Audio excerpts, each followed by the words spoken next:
Good morning, everyone. This is lesson 3 in Simple Cut software, and in today's video lesson I'm going to show you how to create an embroidery file from the cut file we created in lesson 1. So in order to do that, I need to open up my Simple Cut software, and I'm going to open up my existing file. So I am going to click on the Open Existing Radio button, and I am going to click on Star Sample and click on Finish. When this design appears on my screen, if you look over in the Object Properties box, there is nothing there. And remember, that's because we haven't selected our object. So I'm going to go over to my star, click on my star, and it will bring up the bounding box as well as the handles, and that's what I want. And then you notice in your Object Properties box, you have some information you can work with. I am going to click on the pencil tool. And when I click on the pencil tool, I want to make sure that the running option right here is selected. If it is not selected in your software, please click on this running icon right here.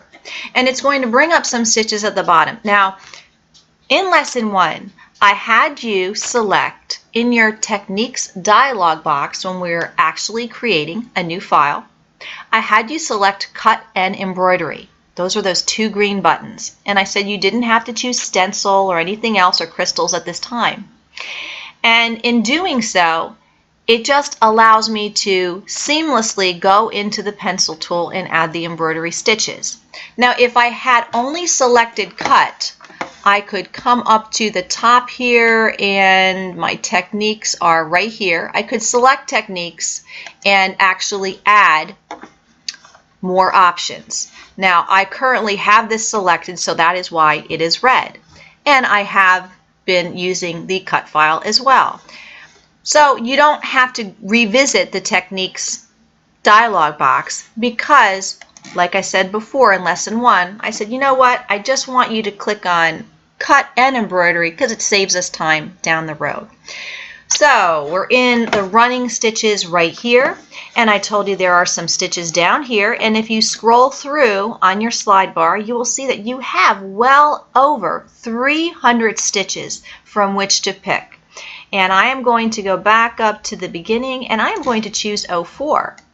And when I do that, if you look back over on your star, you will actually see embroidery applique stitches on your star. Now let me use my scroll wheel to zoom in so you can see those stitches a little bit better. If this is the stitch that I like, well, then I'm good to go and I can save it as an embroidery file. But we're going to look at some of the other stitches, 08 right here.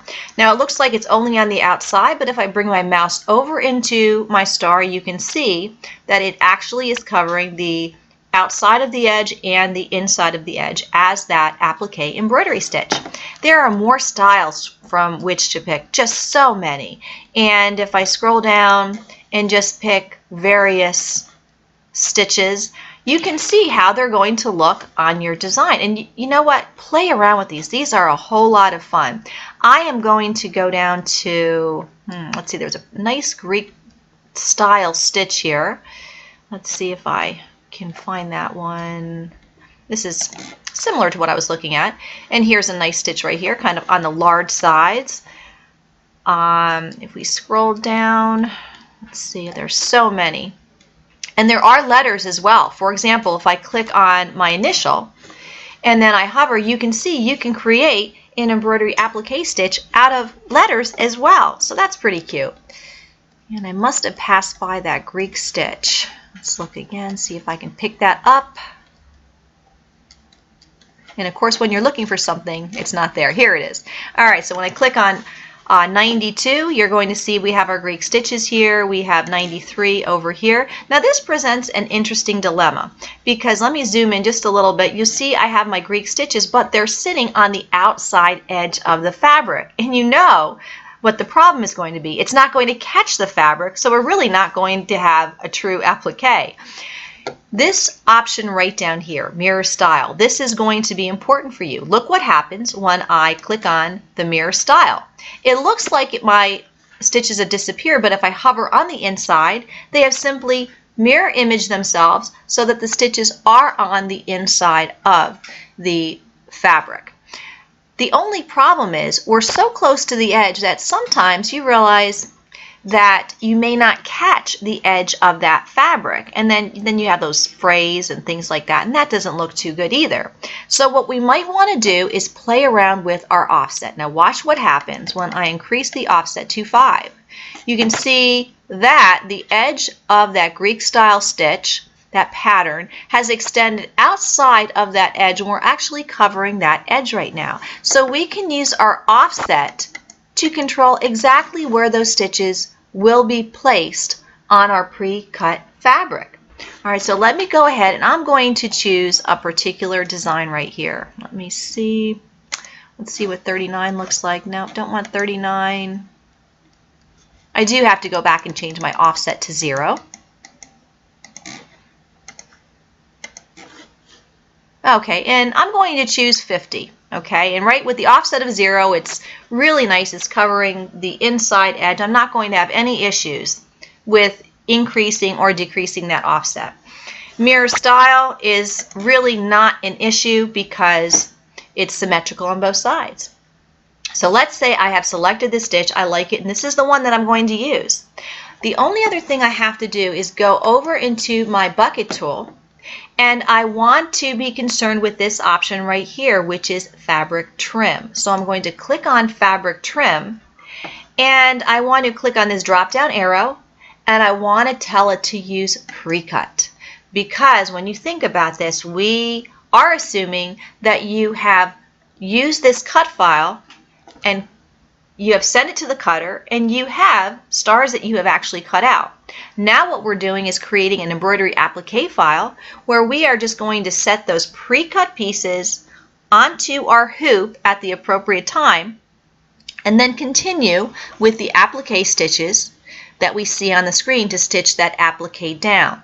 So we want to tell the software that we're using a pre-cut piece, and what this does is it will stop at the appropriate time when you are stitching out the embroidery file on your embroidery machine. So choose this pre-cut for this particular lesson.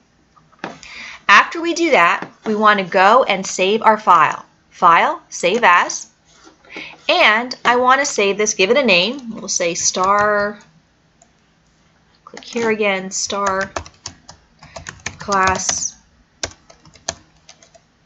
embroidery sample 1. Okay, now I do want to change the file type. The .draw is the extension assigned to a file when you're using the Simple Cut software. This is what creates the cut file or whatever file you're using with your cutter. But if you want to use this design as an embroidery file, you have to save it into an embroidery file format. So we're going to click on the drop down arrow over here, and you're going to see there are so many formats that we can pick. I'm just going to choose the Janome Jeff because I know which machine I'm going to stitch this on. And then I'm going to click on save. Just make sure you're saving in a location in which you can find it. Click on save, and it will bring up select macro to use. I'm just going to use Janome generic. And then it says file save was successful. I have 3,411 stitches, and I'll click on OK. And now we are finished. We have our embroidery file, and we also have the corresponding cut file. And we can go to our embroidery machine. We can transfer our file to our USB, or we can use the direct connect. Or if you have the 15,000, you can transfer this embroidery design wirelessly to your Janome 15,000 machine. All right, that really concludes this particular lesson on how to turn a cut file into an embroidery applique file. We will continue with the hands-on portion of this class, and if you go home and rewatch this video to do it on your own, if you have any questions, please give us a call here at the store and we will try to help you. All right, thanks for watching, and I will see you in Lesson 4.